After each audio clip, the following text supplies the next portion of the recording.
Tonight, I watched a few videos that popped up for me on YouTube. It's all about making the unfamiliar the familiar. So, no matter what you are going through, you need to stop the negative thoughts or the negative speech and reinforce it with what you really want, because your brain believes that whatever you say or picture is what you want. So, turn that around and change everything to what you really want, and your brain will comply.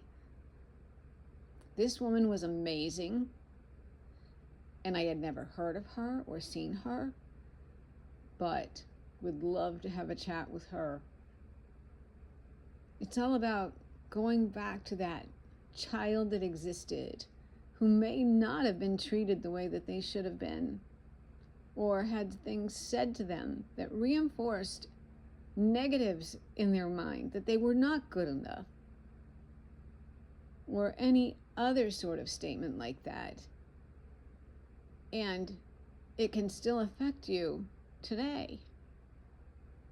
So no matter what your age, no matter what your circumstances, no matter where you are, change the unfamiliar to the familiar.